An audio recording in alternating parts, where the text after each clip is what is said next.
This episode is sponsored by Card Kingdom. Go to cardkingdom.com/studies to pick up all your favorite Magic cards and accessories. Tarkir Dragonstorm is packed to the fire-breathing brim with goodies.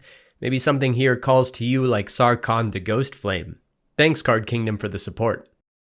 I'm a member of Team BASILISK, an esports organization committed to inspiring the next generation of scientists through the study and play of difficult games. Check out basilisk.gg to learn more about our mission and the curious people behind it. Thank you, Basilisk, for the support. October 23rd, 2023. Pleasant Kenobi. If you really want to cultivate a play experience that achieves aesthetic, mechanic, or nostalgic goals, you should consider building a cube to play. It's one of the best ways to pick what you like about Magic the most and share that with people. October 24th, 2023. R. Morgan Slade. 1. Is there a resource you would recommend if I wanted to learn how to construct my own cube? And 2. Can my cube be all Ornithopters? March 25th, 2024. Andy Mangold.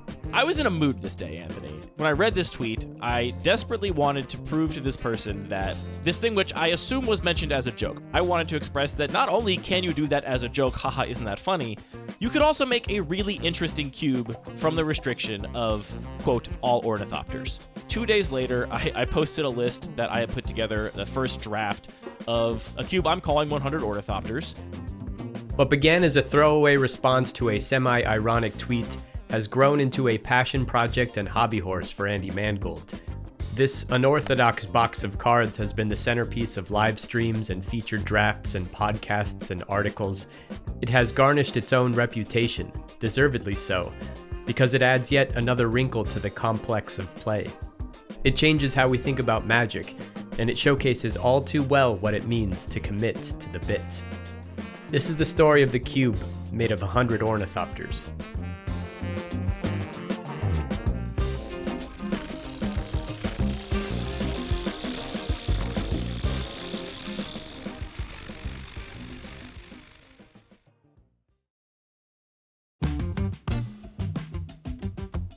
What is a cube?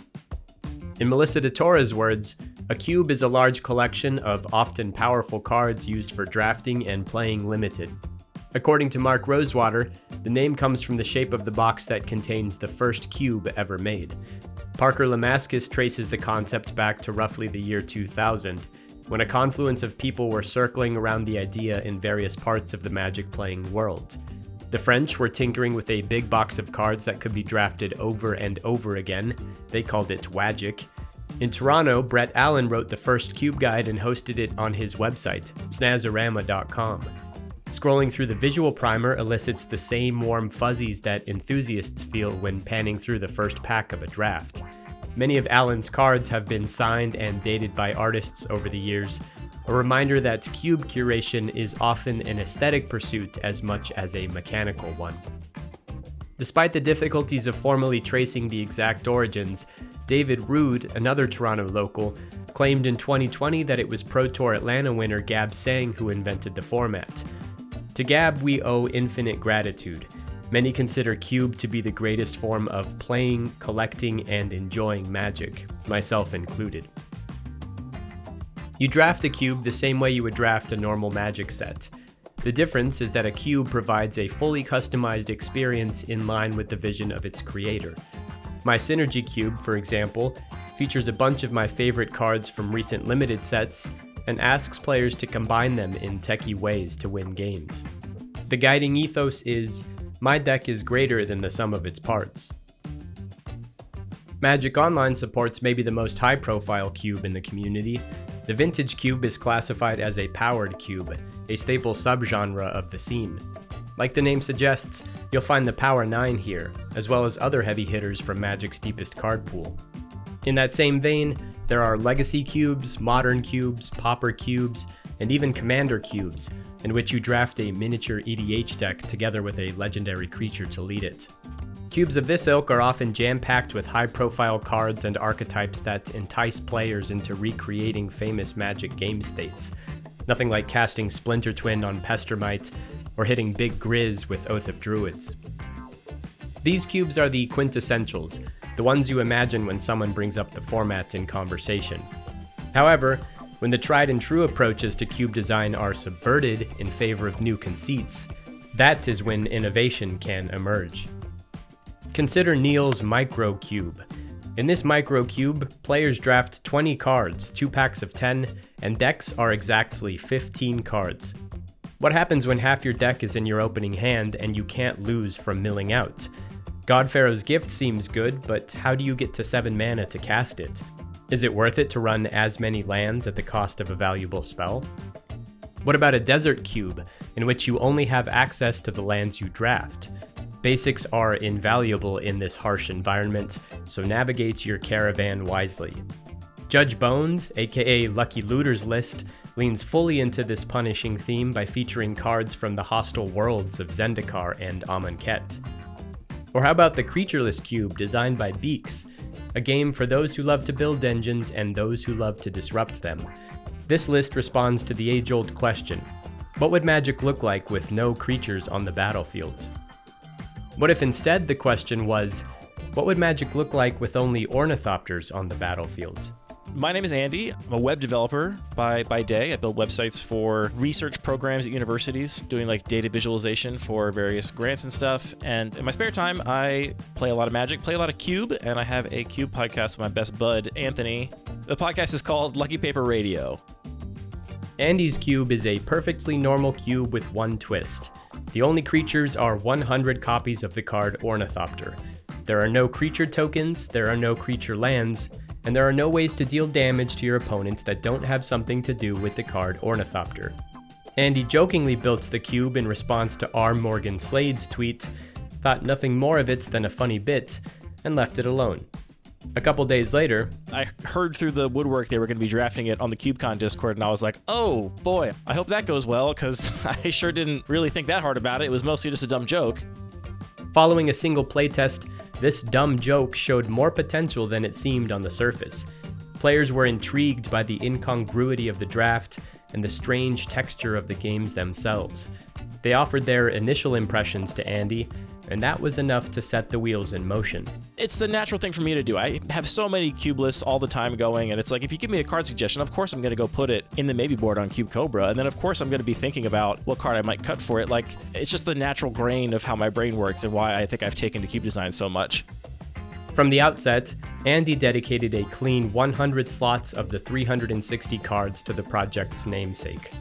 Ornithopter is an artifact creature with flying. It has 0 power and 2 toughness, and it costs no mana to play. It was first printed in Antiquities back in 1994, and it has since earned its status as a bona fide classic in the pantheon of Magic creatures. Intrinsic to Ornithopter's enduring charm are its off-kilter stats. Every single line of its text reads like a riddle to solve. You can play it for free, but it has no power. But it flies, but it has no power. But it has 2 toughness, and it's an artifact, and so the question inevitably becomes, how do you win with a card that ostensibly does nothing? The most straightforward approach is to simply make the Ornithopters bigger. Our local sort of play group, I would say that still probably the best deck is just like a Naya mid-rangey deck that plays a bunch of ways to make Ornithopters into threats and like a good card advantage and wins pretty reliably. Maybe this involves going tall with a bunch of auras, Bogle style. All that glitters, Draconic Destiny, and Rancor would do the trick. Maybe some equipment could help provide resilience. The usual suspects of grafted war gear, cranial plating, and Embercleave show up in the list, but Adaptive Omnitool could be a real monkey wrench in this environment. Drawing a few cards per swing might be better than pure damage by rate. Then again, Berserk is here. Oh boy. The fact that Berserk is a really good card in the cube of nothing but O2s is too cool for me to like walk away from. That's now +6, +0 in haste. There's Berserk. There's Berserk. I would like you to take 24. What do you think? I agree. Let's go to game 3. This is the best thing that has ever happened. Berserk is one of those beautiful Magic cards that defy category. Some may claim that this is a prototypical aggro card. Others see nothing but another combo piece. Both parties are probably right. At least in 100 Ornithopters, the dedicated combo decks have much clearer signposts, with many of them appearing in blue and black. Imagine opening a pack and seeing Paradoxical Outcome and Tinker and KCI and Ad Nauseam. These are all 5-alarm fires of dishonest magic. There are some hammers and haymakers. Ad nauseum and a deck full of Ornithopters? What's that, like a draw 25? Combo has got to be the sort of backbone of this format, because any experienced Magic player will look at this and say, well, it doesn't matter that the Ornithopters are O2s. You just put 100 zero-mana spells in a cube. It could be 100 Darksteel relics, and you could probably find plenty of things to do that are totally broken. Along this line, Red has access to Impact Tremors and Goblin Bombardment.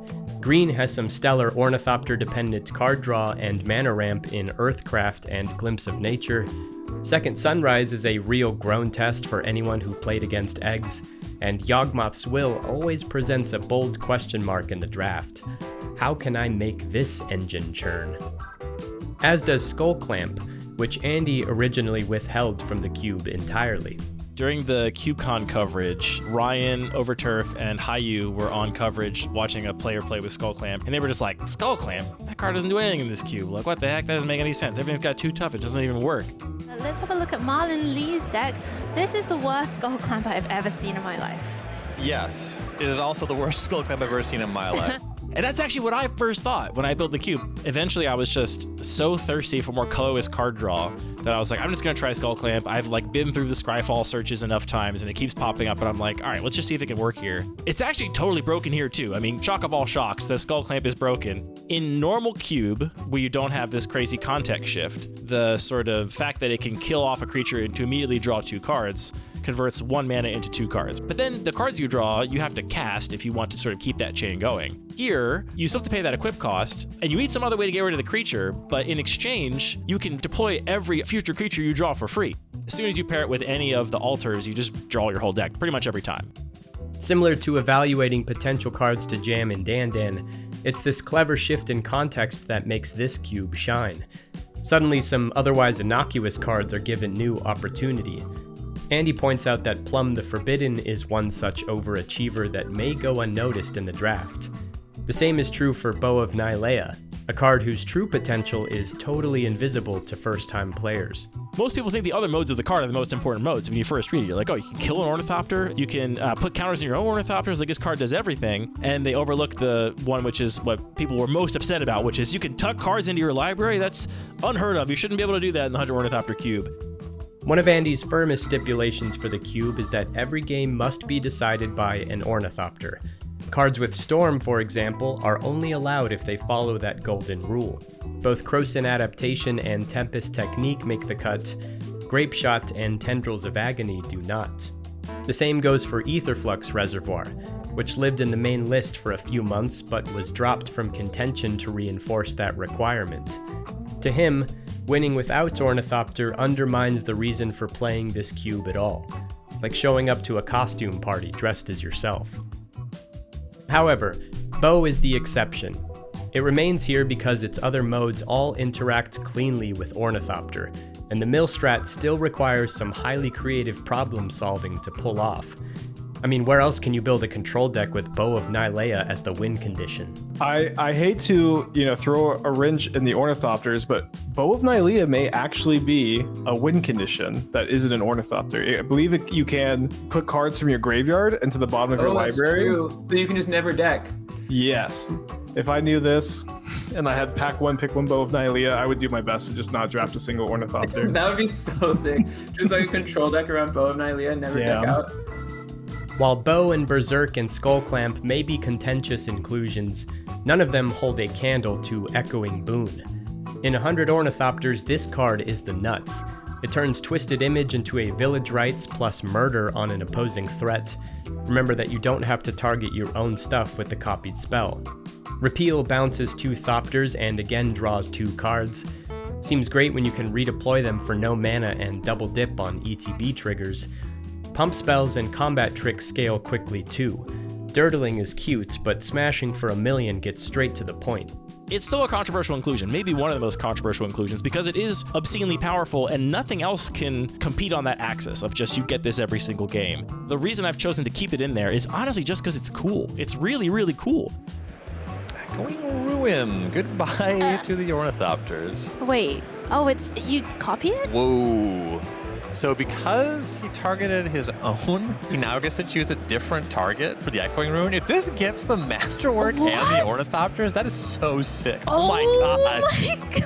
That's incredible. And that also Stone Rains the Gaia's Cradle. That's so good. Wow, what an impressive and really creative use of this card.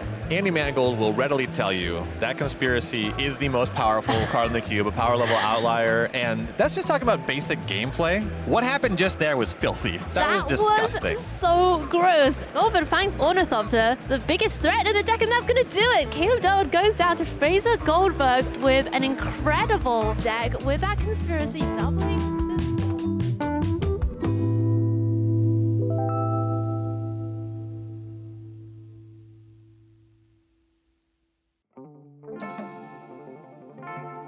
Etched into the bottom left corner of this Ornithopter's illustration box is a series of hash marks.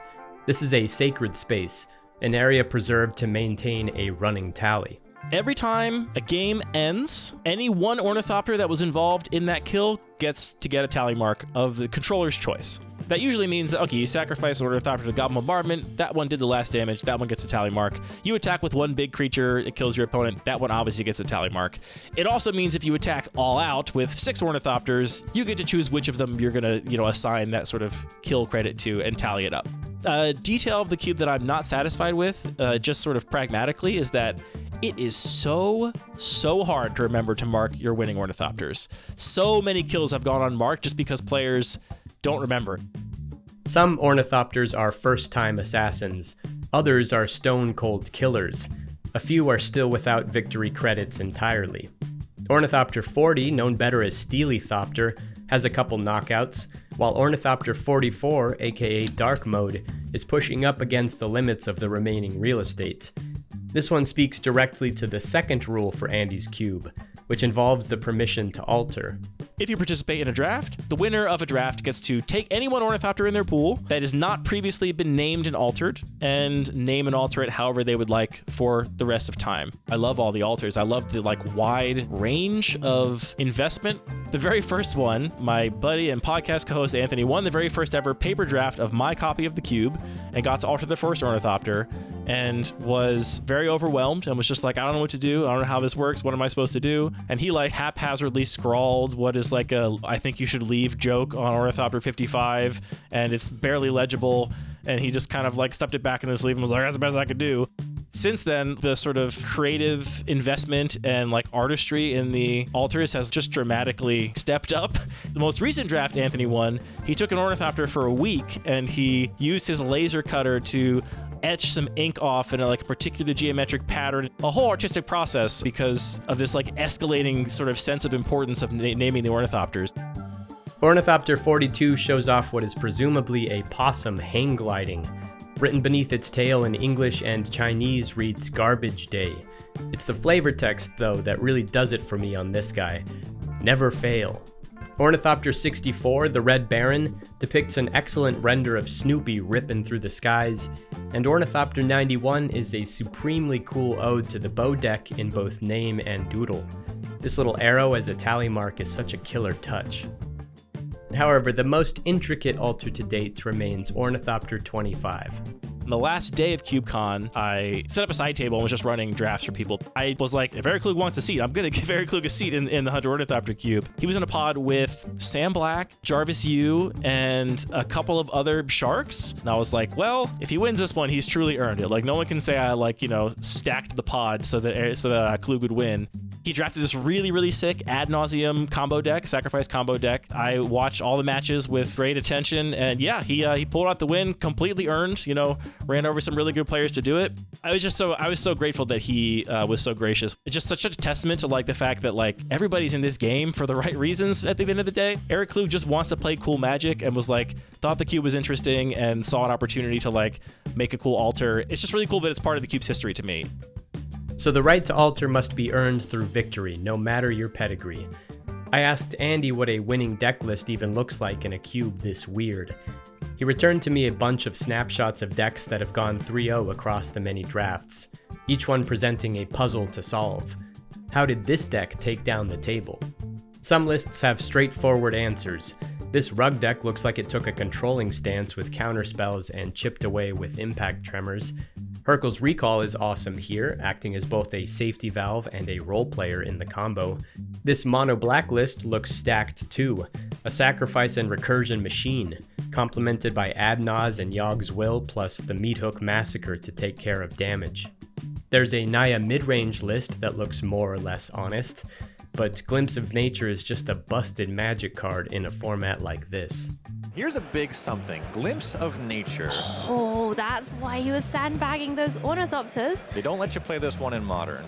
They do not. Every creature cast is going to be another card drawn, and we're just going to see Goldbud absolutely go through the deck. All of these Ornithopters coming off the top. No matter how you cross the finish line, no matter how simple or complex the engine that powers the win, there seems to be no clear answer to maybe the most innocent question of them all. How many Ornithopters should you play? People always ask, how highly should I take Ornithopters? I don't know. I have no idea when the right time to take Ornithopters is. The most I've seen main decked is 22. And you can also go really, really light on Ornithopters. Very occasionally, someone pulls off like the effectively Ornithopter-less control deck. Rarely fully Ornithopter-less just because you actually run out of cards. I love playing in a format that is not solved. Here's some advice. Take the Ornithopters that speak to you. Andy has witnessed firsthand how the aesthetic quality of the Ornithopters affects the draft, and how players resonate with the tally marks and altar incentives at stake. Every time I draft this cube, it is so interesting to hear people table talk about how they prioritize Ornithopters. Do I want a low number, a prime number, a high number, ones with kills, ones without kills, ones that have been altered, ones that have not been altered? There are particular players in my play group that have favorite numbers, and their goal every time is like, I want to alter that Ornithopter, so I will take it over the biggest bomb in the cube. That sort of layer of like people's personalities that come out is totally unexpected, and one of the great delights and joys of the cube. It was that aesthetic question that actually made me be like, okay, now I want to do this. Like now this feels like a creative project instead of just a Cube Cobra list brought to life. It feels like something that means something.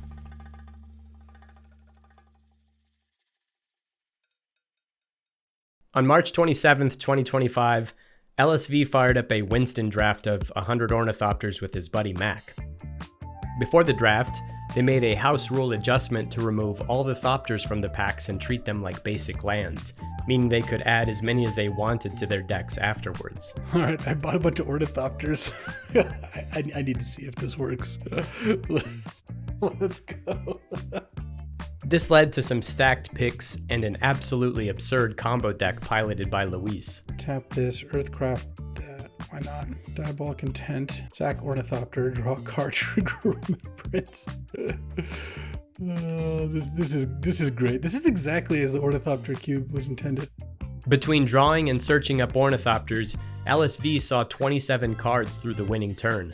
It took him 6 minutes to assemble the pieces and rattle off the kill. Well, it worked out. Second Sunrise. And then bombardment you to death with my Ornithopters. That was just perfect. That was really just perfect. A year and a half has passed since Andy cobbled together the first build of 100 Ornithopters on Cube Cobra. Since then, he's drafted it a bunch with his local playgroup in Baltimore and chatted about it a few times on his show. Problematic cards are rotated out in place of hopeful potentials as new sets release. Scrolling through the changelog is a delightful insight into the iterative process that is maintaining a cube. Cube is a garden of fruitful perennials and vibrant seasonals, plus the occasional weed or two. Tilling the soil and trimming the plants is its own reward. To that effect, I started to wonder, what happens when all the Ornithopters have been altered? What happens when there's no more room to track the tally marks, or more abstractly, what happens when the novelty fades and starts to grow mold? I have thought about this a lot. One is just genuinely hang it up, just being like, that's it. The cube is done. Another option is to take all the Ornithopters out of the cube, frame them or whatever, and then put 100 new Ornithopters in and number them 101 to 200. I don't know. I mean, it depends how much I still like this cube by the time we get there. I would expect it to at least take 2 or 3 more years. So by that time, I might be completely over this project entirely and just be like, no one's ever even allowed to draft it again. We're done. It's retired. We're going to seal the whole thing in resin and just use it as a doorstop. Truthfully, I kinda like that third option the most. It feels like a perfect trophy for one of the many grassroots cube events that are taking form in higher frequency all over the world. The team at Lucky Paper Radio keep track of these on their website. Each one offers a tiny peek into a subculture that remains obfuscated from the mainstream. I think that's more a feature than a bug.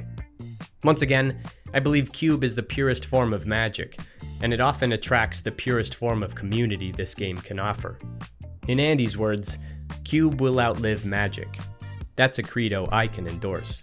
This cube is just such a great illustration of what CubeCon and Cube is all about, right? Absolutely. It's just full of character, full of personality. You can really tell that the creator just loves this cube, has put tons of passion and just dedication into getting all the details right and making it a fun experience. My burgeoning partnership continues this year with foil armor by Integra Products, the safest and most effective way to flatten your curled cards. If you watched my video on the history of foils, you'll know that holographic trading cards warp due to differences in humidity between where they were manufactured and where they are now. These two-way humidity control packs fix that. They've been specifically engineered to reset convex and concave cards. So far, I've cured a couple of heavily curved cards in my collection in Brina the Demagogue and the Prismatic Piper. They've held up well, and the results speak for themselves. Do your collection a favor, go to flattenmycards.com and purchase some 8-gram foil armor packs for individual use, and some bigger 33-gram packs for long-term storage. Use code STUDIES at checkout for 15% off. Thanks Foil Armor for the support. After CubeCon, Nile Joan Rivers, she tweeted out the video of the 100 Ornithopters cube, and it got like a day of a small virality right on Twitter where everyone was talking about this 2-minute video, which it was honestly just all people responding to like the novelty of the idea, right? Nobody that watched that video knows how much work I've put into this cube, or that I've like tried really carefully to make it actually interesting and balanced and deep, and cut all the things that are egregious but keep the things that are really powerful but egregious in a way that's fun and synergistic, right? Trying to ride that razor's edge. Nobody knows that. They just like, it's a funny, dumb idea, right? They just got the bit. But it went like mini viral for a day. And a couple weeks later, we were at the same local game store we're at every single week here in Baltimore, No Land Beyond. Shout out to No Land Beyond. If you're ever in town on a Tuesday, come hang out with us. And we were downstairs playing Cube, and Anthony went upstairs to the bar, and there were people sitting there with Magic cards out he had not seen before, right? And we're always trying to recruit Commander players or, you know, limited sharks or whoever else plays Magic in our scene to come play Cube with us, because we love it so much, and we have a great community here, honestly. It's just a really awesome thing to be a part of. So they were sitting at the bar, you know, thumbing through their EDH decks, and Anthony was like, "Oh, hey, do you play Magic?" And they were like, "Yeah." And he was like, "Oh, you've ever heard of Cube?" And like doing the typical, you know, pitch he's done a million times to any player he meets at a pre-release or whatever. They were like, "Well, yeah, we've heard of Cube before, but we've never actually played it." And the woman was like, "Yeah, I've never played a cube, but I just saw on the internet this thing called the 100 Ornithopters cube, and I really want to build a copy of it so I can play it, because I love Ornithopter, and I think it's really, really cool." And I wish I could have been there to see Anthony's eyes, because I'm sure he was trying so hard to keep a straight face, but eventually he was like, "You know, that guy's right downstairs right now." And sure enough, this woman came downstairs and had this like fangirl moment, and I had just seen me in a 2-minute video on Twitter a couple weeks prior, right? But was like, "You're here, you live in my city, you go to my local game store?" I'm like, "Yes, and we can draft this cube next week, and you can come out and draft it." She came back out and drafted the 100 Ornithopters with us next week, and now she's just a member of our play group. It comes out to Cube Night regularly, and we've like converted her. It's the best way to play Magic. There's no question about it. I mean, I say I love Magic. Really, I love Cube, and I tolerate Magic.